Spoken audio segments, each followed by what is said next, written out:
বন্ধুরা, আজ আমি রান্নার ভিডিও নিয়ে চলে এলাম। আজ থরের মাছ পুঁই ডাঁটা দিয়ে বানাবো। তো তাই তেল গরম হয়ে গেছে, একটা তেজপাতা দিয়ে দিচ্ছি ফোড়নে, একটু পাঁচ ফোড়ন,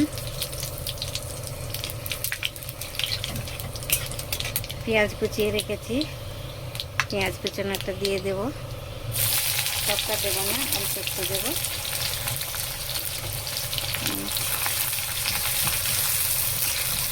এর সাথেই তুলে দেবো, একসাথেই মাছটাও তুলে দেবো, তার সাথেই হয়ে যাবে। আদা রসুন বাটা দিয়ে দিচ্ছি,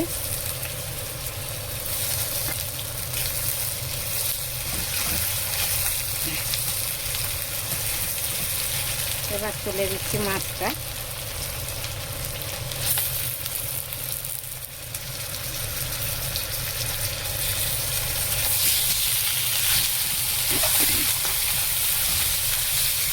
মাছটা দিয়ে দিয়েছি,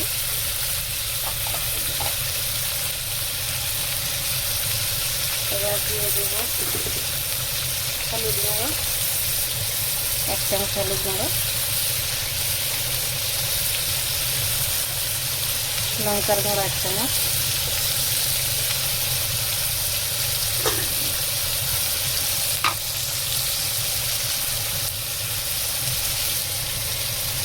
পরিমাণ মতো নুন দেব, একটু নেড়ে নেব ভালো করে, নিয়ে দিয়ে দেব পুঁই ডাঁটা আর আলু কেটে রেখেছি, এটাও দিয়ে দেবো, একসাথেই দিয়ে দেবো সব।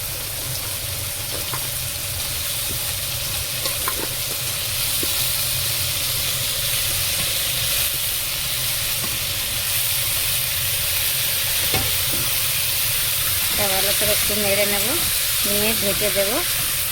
সেটা গ্যাস কম করে ধীরে ধীরে হবে, এটা শুকনো শুকনো হয়ে যাবে।